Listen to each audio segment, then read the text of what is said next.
할렐루야.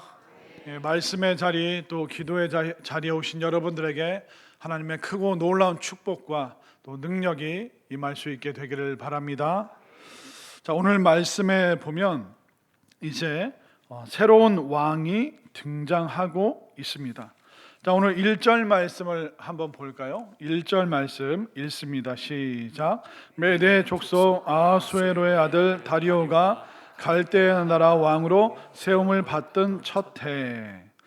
자, 다니엘이 바벨론으로 끌려갔습니다. 포로로 끌려갔죠. 그런데 이제 제국이 또 왕권이 바뀌는 그 변화의 시점 속에 있습니다. 그러니까 메대 족속은 뭐냐면 메소포타미아 사람이라는 뜻입니다. 그러니까 메소포타미아 아하수엘의 아들 다리오가 이제 갈대아 나라 왕으로 세움 받던 해. 이 갈대아라는 것은 어떤 지역입니다. 그 지역은 바벨론, 그리고 아수르, 또 메소포타미아, 또 나중에 페르시아. 그러니까 이런 지금의 이란, 이라크 지역에 있는 그 사람들을 갈대아 사람이라고 하는데, 결국 다니엘이 하고 싶은 얘기는 뭐냐면 아수르든 바벨론이든 메소포타미아든 페르시아든 그리스든, 그러니까 어떤 나라가 등장하든 그들은 짐승의 시대를 열 것이고, 그들은 핍박의 시대를 가져올 것이고, 그들은 성소를 파괴하고 믿는 사람들을 계속 끊임없이 고통 가운데 끌고 가는 사람들이다. 그렇기 때문에 왕권이 그리고 제국이 계속 바뀌지만 동일선상, 그 핍박의 세력이고 하나님을 대적하는 세속 세력이라는 것을 드러내기 위해서 그들의 공통점, 결국 같은 지역에서 흥왕하고 또 망하는 그 갈대아 사람들의 그 속성에 대해서 그가 이야기를 하고 있는 것이죠. 어떻게 보면 바벨론이 무너지고 이 메소포타미아가 등장하는 것을 이 다니엘이 직접 보고 있는 것입니다. 벨사살 왕이 이제 자객에 의해서 살해당하는 것을 경험했고, 바벨론이 무너지는 것을 경험했고, 이제 메소포타미아 다리오 왕이라는 새로운 시대, 새로운 나라가 등장하는 것을 지금 다니엘이 몸소 겪고 있습니다. 여러분들 얼마나 무서울까요? 고려 왕 정권에서 조선으로 변화된다, 바뀐다. 그때 얼마나 많은 숙청과 또 얼마나 많은 고위직에 있던 사람들이 죽어 나갔습니까? 그렇기 때문에 이 제국이 바뀐다, 왕권이 교체가 된다, 이것은 높은 위치에 있는 사람들에게 굉장히 위험한 순간일 수밖에 없습니다. 이 변화의 시기 속에서 다니엘이 무슨 생각을 했을까요? 과연 이 역사가 어떻게 흘러가는가? 이 역사의 주관자가 누군가? 누군가는 왕이 되고 누군가는 왕의 자리에서 끌려 나오고, 어떤 나라는 무너지고 어떤 나라는 흥왕해서 대제국을 이루게 되고. 그런데 우리 이스라엘은, 하나님의 백성인 이스라엘은 왜 이렇게 처참하게 황폐하고 어렵고 또 노예로 끌려와서 이렇게 살고 있는가?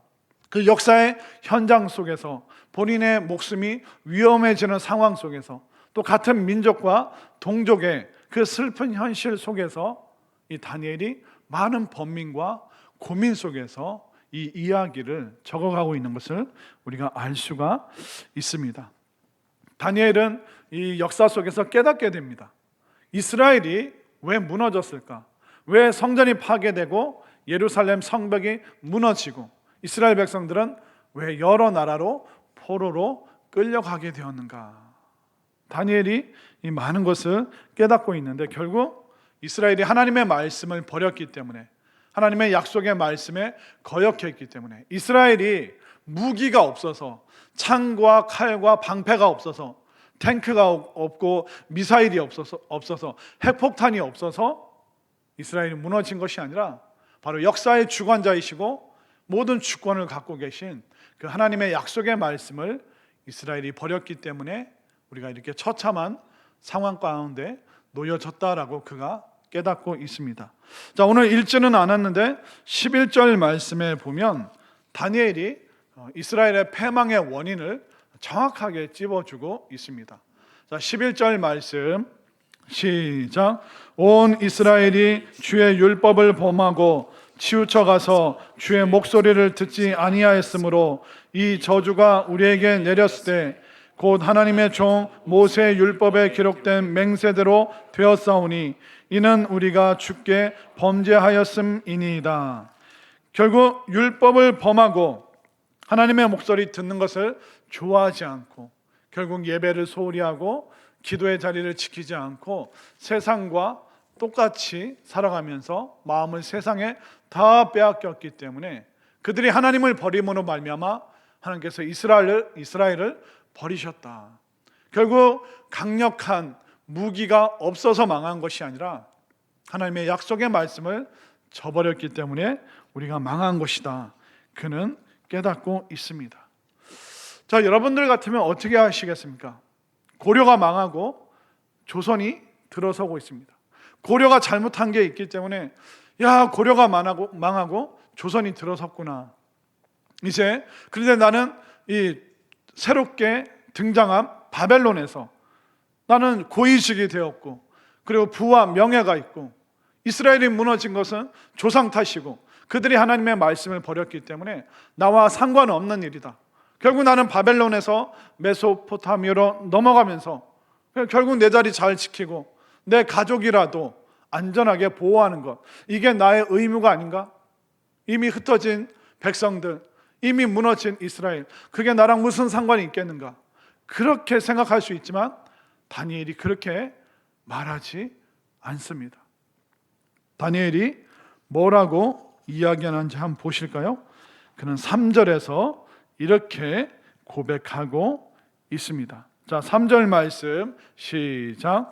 내가 금식하며 베옷을 입고 죄를 덮어쓰고 주 하나님께 기도하며 간구하기를 뭐하고? 결심하고. 이스라엘이 무너진 거, 바벨론이 무너지고 메소포타미아가 등극하고 그게 나랑 무슨 상관이야? 나만 호의호식하고 나만 안전하면 되지. 그게 아니라 하나님, 내가 금식하겠습니다. 베옷을 입고, 베옷은 뭐냐면 그 수의입니다. 수의. 나 죽은 사람입니다 라는 그런 마음으로 죄를 뒤집어 쓰고 나는 완전히 멸망한 존재입니다. 주 하나님께 기도하며 간구하기로 그가 결심했다라고 고백하고 있습니다. 다니엘은 금식하기로 했습니다. 이스라엘을 위해서, 흩어져 버린 노예로 끌려온 자기 동족을 위해서 그가 금식하기로 결심하고 있습니다. 금식은 단식 투쟁이 아닙니다. 여러분들 금식을 오해하시면 안 되는데, 하나님 이거 안 들어주시면 나 굶어 죽을 겁니다. 하나님 알아서 하십시오. 그러니까 금식은 단식 투쟁이나 하나님을 협박하는 수단이 결코 아닙니다. 금식이 뭐냐면 결국은 모든 것을 하나님께 의존합니다. 나는 음식을 통해서 영양분을 공급받아서 살아가는 존재이지만 이제 그 음식을, 영양분을 끊고 온전히 나는 하나님께만 집중하겠습니다. 저도 신학교 때 그 금식기도원을 이제 친구들이랑 좀 자주 다녔는데, 여러분들 한 3일 금식하잖아요. 시간이 엄청 많습니다. 왜냐면 그 밥 먹으러 안 나가도 되고요. 밥 먹는데 적어도 한 30-40분은 걸리지 않습니까? 또 밥 먹고는 또 뭐 마셔야 됩니까? 커피 마셔야 되잖아요. 커피만 마십니까? 조각 케이크이라도 좀 먹어야죠. 치즈 케이크라도 먹어야죠. 허전하니까 이렇게 작은 빵이라도 하나 먹어야 되잖아요. 그런데 아침, 점심, 저녁 3끼를 안 먹잖아요. 하루가 진짜 길어요. 그래서 금식기도원 가서 이제 아침에 이제 시작하면서 이제 같이 예배 참석하고 또 예배 이제 1시간 끝나면 막 이제 혼자 기도하다가 성경을 막 읽습니다. 그럼 제 옆에 있는 친구가 슬금슬금 엉덩이로 이렇게 다가와요. 야, 지금 몇 시야? 지금 10시 반밖에 안 되는데. 야, 언제 점심 되냐? 야, 네가 점심을 왜 기다리냐? 아니, 그냥 시간이 몇 시인가 해서. 야, 저리 가. 또 막 성경 보다가 시계 한번 봤다가 또 막 기도하다가 시계 봤다가, 그럼 또 친구가 슬금슬금 이제 엉덩이로 또 이렇게 와요. 그럼 물어봐요. 지금 몇 시냐? 야, 아까 분명 10시 반이라고 했지. 지금 10시 50분밖에 안 돼서. 그러니까 죽어라 지가 2시간 기도하고 왔다는 거예요. 지금 분명히 자기는 2시간 정도 기도한 것 같은데 왜 20분밖에 안 흘렀냐. 그리고 지금 배에서 꼬르륵 꼬르륵 소리가 나고 물을 마셔도 허기가 가시지 않는다. 야, 지금 너랑 나랑 지금 점심도 안 가서 겨우 아침 한 끼 안 먹었는데 지금 죽을 것 같다 그러면 어떡하냐. 나도 지금 힘들어 죽겠다. 우리 조금만 더 버티자. 그러면서 이제 3일을 보내는 거예요. 밥을 안 먹잖아요. 커피 안 마시잖아요. 시간이 진짜 많고 솔직히 말해서 시간이 안 갑니다. 금식은 단순히 하나님께 협박하는 게 아니에요. 삶에 어떻게 보면 가장 중요한 요소들을 다 끊어내고 전적으로 내가 하나님만 바라봅니다. 이게 금식의 의미입니다. 그리고 금식은 여러분들의 의로움을 나타내는 방식이 아닙니다. 나는 20일 금식 해봤습니다. 나는 40일 금식을 몇 회 했습니다. 그러니까 여러분들의 어떤 자랑거리로 금식을 삼아서는 안 됩니다. 금식하면 이렇게 힘없이 다녀야 됩니까? 아니면 화장을 더 진하게 해야 됩니까? 예, 화장을 더 진하게 하고 머리에 막 무스를 발라서 이렇게 탁 이렇게 각을 세우고 막 한 개도 안 힘든 사람처럼 해야지. 지사님 왜 이렇게 힘들어 보여? 저는 금식하고 있습니다. 또 금식하고.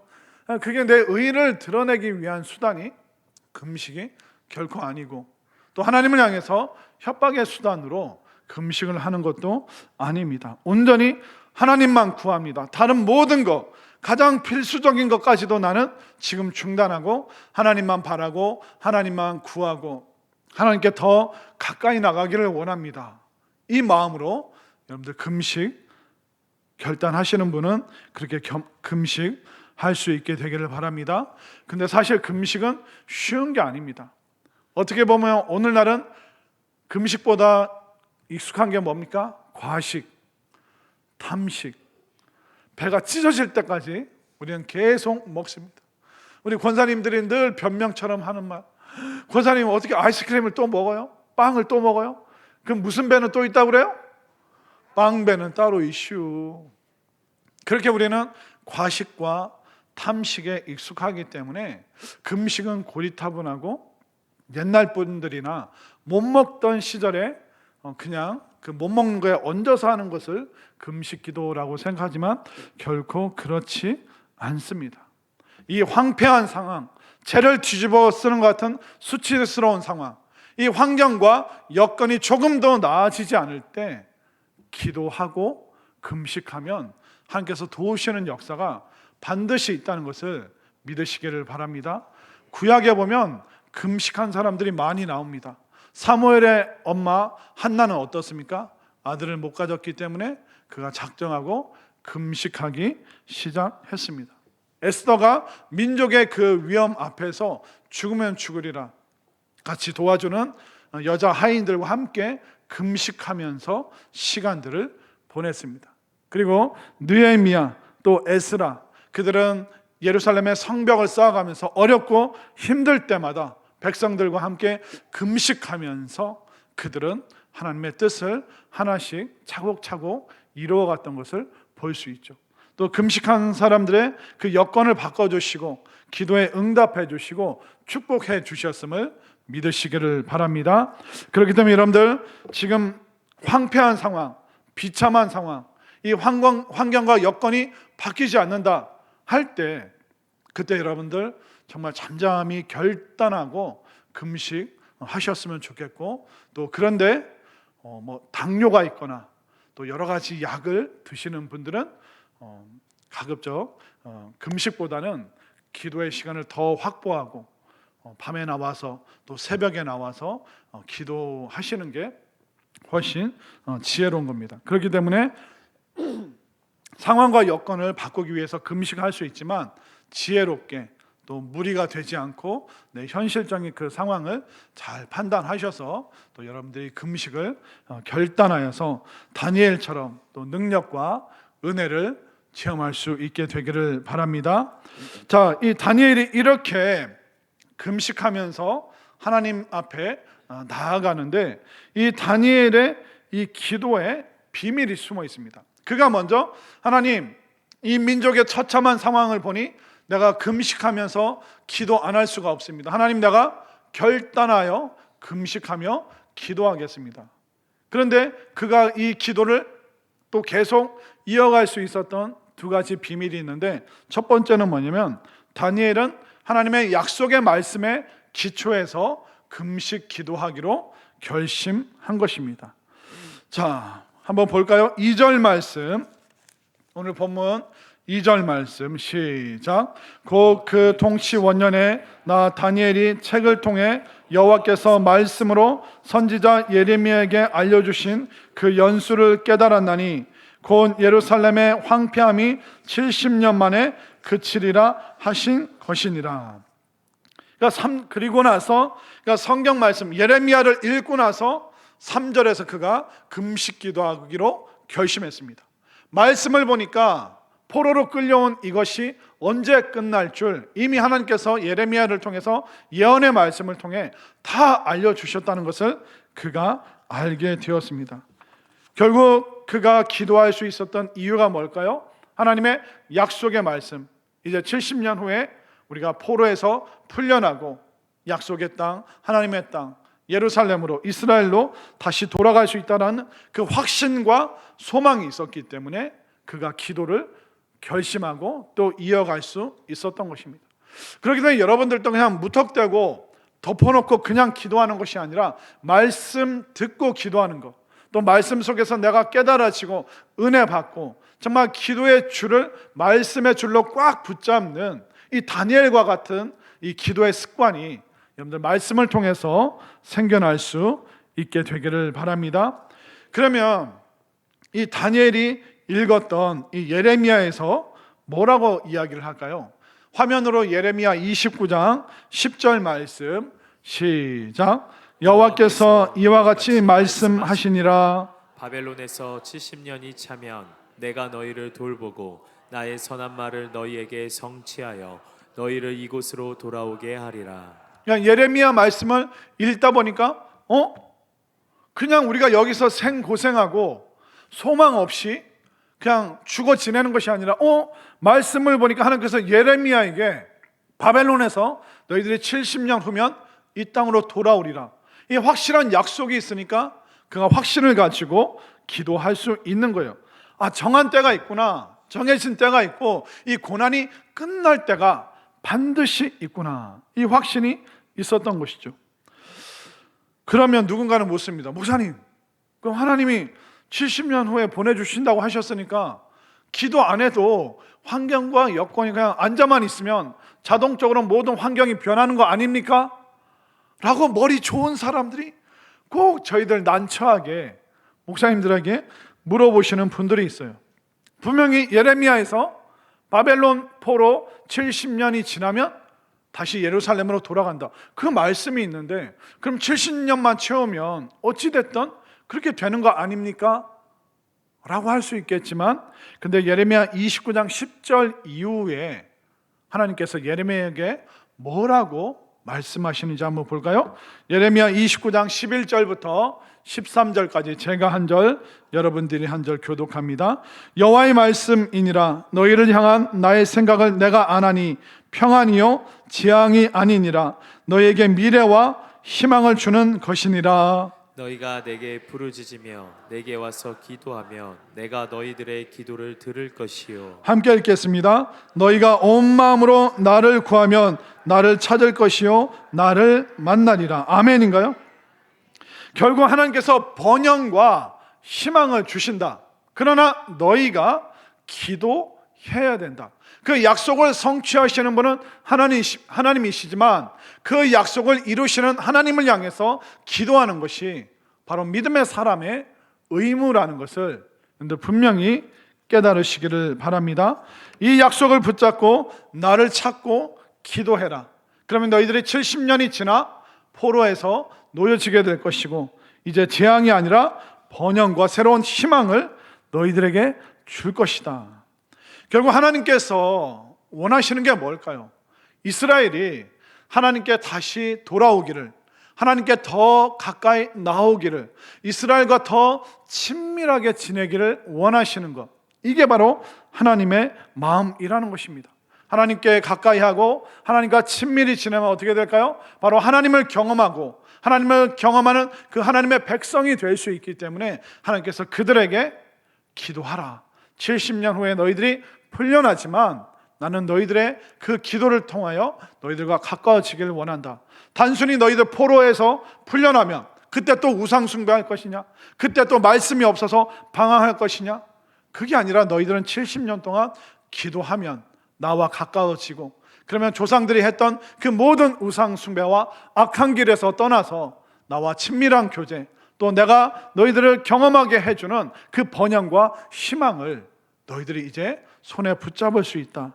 그렇기 때문에 하나님께서 약속의 말씀을 주셨고 이 말씀을 붙잡고 기도하는 것이 우리에게 능력이고 또 힘이 된다는 것을 반드시 믿으시기를 바랍니다. 그렇기 때문에 우리는 기도할 때 다니엘처럼 약속의 말씀을 붙잡아야 되는 거예요. 70년 지나면 자동적으로 그냥 돌아가는구나. 그게 아니라 하나님께서 이 70년 동안 우리가 기도하면서 하나님께 더 가까이 가기를, 하나님과 교제하기를, 정말 하나님을 더 경험하기를 원하시는, 이게 풀려났냐 안 풀려났냐가 아니라 예루살렘에 있으면서 하나님과 교제 못하면 그 잘못된 거구나. 비록 바벨론에 끌려왔지만 이 약속의 말씀을 붙잡고 기도로 70년 동안 우리가 하나님과 교제한다면 우리가 하나님의 능력을 체험하고 우리가 더 놀라운 번성하고 또 희망이 넘치는 그런 나라가 될 수 있구나.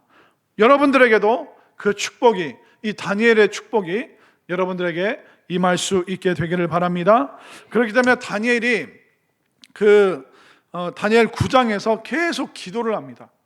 근데 이 기도의 언어들이 어디에서 온 거냐면 바로 출애굽기 말씀, 레위기 말씀, 신명기 말씀, 시편 말씀, 예레미야 말씀.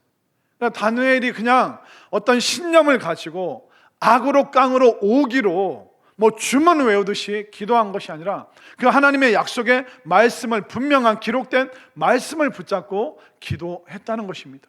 그렇게 되면 여러분들이 기도가 잘 안 될 때는 이 말씀, 오늘 우리가 다니엘 말씀 봤으면 다니엘 1절부터 10절 말씀까지 아래 위로 왔다 갔다 하면서 내 마음에 다가오는 말씀, 하나님께서 이제 이 황폐한 땅에 이제 번영과 또 희망을 주시는 거라. 그러면 그 말씀 붙잡고 막 기도하는 거예요.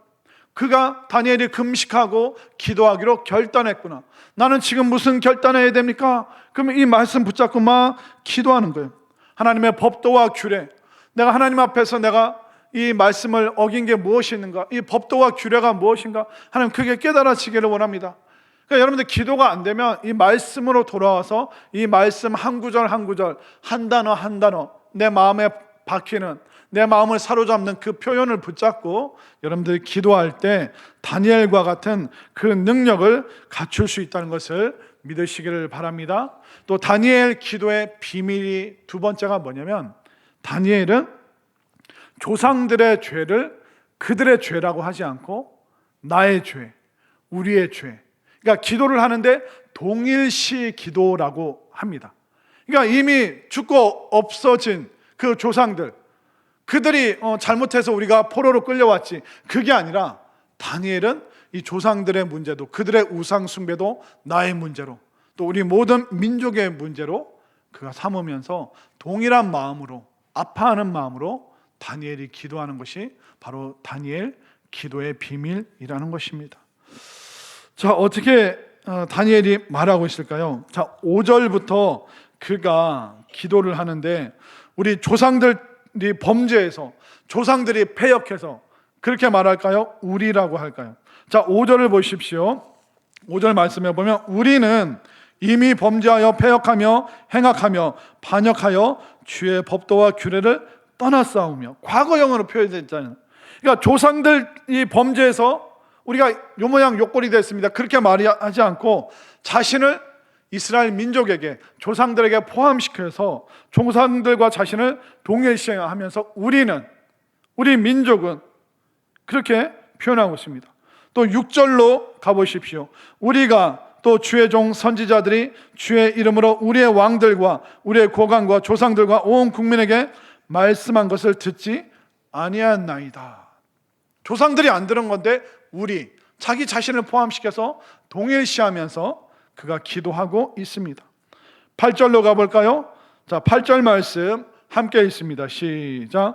주여 수치가 우리에게 돌아오고 우리의 왕들과 우리의 고관과 조상들에게 돌아온 것은 우리가 주께 범죄하였음이니이다. 마는 9절 또 함께 있습니다. 시작. 주 우리 하나님께는 긍휼과 용서하심이 있사오니 이는 우리가 주께 패역하였음이오며. 그는 하나님 나 피해자예요. 나 예루살렘에서 잘 살 수 있었는데 우리 조상들이 죄 져가지고 내가 여기 끌려왔잖아요. 조상들이 가해자고 나는 피해자예요. 나는 억울해요. 나 힘들어요.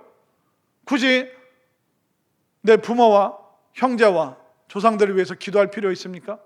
그들이 지은 죄, 그들의 잘못이지. 나는 피해자잖아요. 이렇게 말하지 않고 그런 그 이스라엘 민족의 모든 그 문제를 다 끌어안고 있습니다.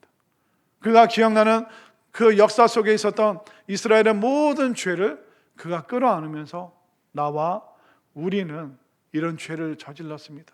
이런 범죄가 있습니다. 하나님 말씀 듣지 않았고 선지자들의 말을 거역했고 우리는 하나님의 법도를 떠났고 우리는 우상 숭배에 빠졌고 정말 우리는 나쁜 백성이었습니다. 나를 포함한 우리는 하나님 앞에 정말 범죄한 민족입니다. 그렇게 그는 고백하고 있다는 것입니다. 하나님께서 우리에게 원하시는 마음이 무엇일까요? 바로 기도할 수 있는 사람이 기도 못하는 사람을 품고 기도하는 겁니다. 의인이 죄인을 품고 기도해 주는 것입니다. 우리가 지금 해야 될 게 뭘까요? 여러분들의 남편을 위해서 품고 기도해 주시기를 바랍니다. 또 여러분들의 아내분을 마음에 품고 기도해 주시기를 바랍니다. 여러분들의 자녀와 또 여러분들의 가족, 일가, 친척, 형제들, 그들이 지금 어떻게 지내는지 여러분들 다 아시잖아요. 그들의 과거를 다 아시잖아요. 이런 저런 문제, 그것까지 여러분들 다 끌어안고 여러분들 대신 기도해 줄 수 있게 되기를 바랍니다. 예전에 어떤 권사님이 기도하면서 이제 끝나고 이제 울면서 그런 얘기하더라고요. 권사님 무슨 그렇게 한이 많길래 그렇게 울면서 기도하셨습니까? 물었더니 목사님, 제 남편이 참 지은 죄가 많아서 그런데 부부는 또 일심동체라고 제가 그냥 같이 대신 함께 그냥 그 심정으로 기도하다 보니 그냥 소리도 지르고 그냥 그렇게 됐다고. 참 의인이 죄인을 품고 기도해 주는 것이 바로 하나님께서 원하시는 마음이구나, 그런 생각을 하게 됩니다. 자, 야고보서 5장 16절 말씀에 있나요? 5장 16절 말씀 읽겠습니다. 시작. 그러므로 너희 죄를 서로 고백하며 병이 낫기를 위하여 서로 기도하라. 의인의 간구는 역사하는 힘이 큼이니라. 의인의 간구는 역사하는 힘이 큼이니라. 의인이 자기 것만 갖고 기도할까요? 다니엘이 자기 문제만 갖고 기도했나요? 아니죠. 의인이 악인의 문제를, 다니엘이 그 얼굴도 모르는 그 조상들이 지었던 그 이스라엘 안에 있는 그 수많은 모든 죄를 그가 끌어안고 품고 기도했습니다. 사도 바울도 그런 얘기를 했습니다. 믿는 아내에게 믿지 않는 남편이 있다면 갈라서지 마라. 그가 불신자였다가 믿음의 사람이 될 줄 어찌 알겠느냐. 믿음의 남편들에게 믿지 않는 아내와, 그러니까 서로 결혼했는데 시간이 지나서 남편은 믿게 되고 아내는 믿지 않게 되었어요. 그러니까 이게 운명이 달라지니까. 그런데 그때 아내를 버리지 말고 그 아내를 품고 기도해라. 그 불신의 아내가 또 믿는 아내가 될 수도 있다. 결국 우리가 서로 품고 기도해 주기를 구약과 신약은 계속 말하고 있습니다. 우리의 자녀들의 문제 어떻게 해야 될까요? 여러분들 뜯어 고치려고 하지 말고 여러분들 품고 기도해 주시기를 바랍니다. 결국 우리가 서로가 거룩하게 변화되기를 위해서 기도해 줘야지, 품어 줘야지. 뜯어 고치려고 하면 뜯어 고쳐졌나요? 절대로 사람은 스스로 안 바뀌어요. 스스로 깨닫고 뭔가 큰 충격을 받고 내가 이렇게 살면 안 되지. 여러분들이 말로 남편도 쥐어뜯고 남편도 이렇게 이렇게 혼내고 애들도 혼내봤잖아요. 뜯어 고쳐지던가요? 뜯어 고쳐지면 그 집에 저희 애들도 다 보내겠습니다. 안 되더라고요. 말 한다고 되는 게 아니라. 그러니까 뜯어 고치려고 해야 됩니까? 아니면 우리가 품고 기도하여 거룩하게 변화되기를 소망해야 될까요? 예, 품고 기도하고 거룩하게 변화되기를. 그러니까 믿는 아내는 믿지 않는 남편을 품고 그가 거룩하게 변화되기를. 그러니까 뜯어 고치려고 하지 말라는 거예요. 믿음의 남편은 아직 믿지 않는 아내를 뜯어 고치려고 하지 말고 품고 기도해 줄 때 그의 삶이 거룩하게, 우리의 자녀들도 또한 그렇게 거룩하게 변화되기를, 여러분들 다니엘과 같은 그 영성으로 품고 기도해 줄 수 있게 되기를 바랍니다. 야, 너는 왜 그러고 사냐? 그러지 말고, 당신은 내 말을 안 들어가지고 그러지 말고 여러분들 품고 거룩하게 변화되기를 위해서 기도해 주시기를 바랍니다. 결국 우리는 다니엘을 통해서 배울 수 있죠. 환경과 여건이 바뀌지 않을 때 때로는 금식을 결단을 해야 되는구나. 그리고 금식이 어렵다면 내가 기도하기로, 기도의 시간을 확보해야 되는구나. 내가 새벽이 편한가, 밤이 더 좋은가, 또 나는 언제 자유롭게 기도할 수 있는가. 그러니까 이 기도의 분량을 채워야 되는구나. 그리고 이 기도는 단순히 내가 하나님을 쪼르고 얼레는 것이 아니라 하나님과 친밀하고 하나님과 가까워지고 또 하나님을 경험할 수 있는 이 통로가 바로 기도라는 것을 꼭 깨달으시기를 바랍니다. 기도할 때 덮어놓고 막연하게 그냥 인간의 신념만 읊지 마시고 이 말씀을 붙잡고, 그 말씀이 이렇게 불 끄고 기도할 때 안 보이면 핸드폰 이렇게 후레쉬로 해서 이렇게 말씀을 아래 위로 왔다 갔다 하면서 오늘 들은 말씀, 주일날 들은 말씀, 또 여러분들 스스로 큐티하고 있는 그 말씀을 왔다 갔다 하면서 다니엘처럼 이 말씀을 붙잡고 여러분들 기도하시기를 바랍니다. 또 기도할 때 저 사람의 문제, 얘들의 문제, 이 사람 때문에 내가 고통받는 거야, 얘들 때문에 내가 너무 힘들어, 그러지 마시고 여러분들 집안에 있는 그 많은 문제들, 우리 형제 자매들에게 있는 불신앙의 문제들, 제사 지내고 전보러 다니고 무당 굿하고 그런 수많은 기억나는 게 있죠. 술의 문제일 수도 있고 도박의 문제일 수도 있고 이 못된 말, 이 언어의 문제일 수도 있고, 여러분들이 겪었던 그 수많은 아픔들, 어려움들, 왜곡된 생각들, 가치관들 다 어디서 왔어요? 여러분들 부모, 형제들에게서, 여러분들 원래 가족들에게서 온 거잖아요. 그거 여러분들 그냥 지나가지 마시고 다니엘처럼 품고 이것이 나의 문제고 우리의 문제구나.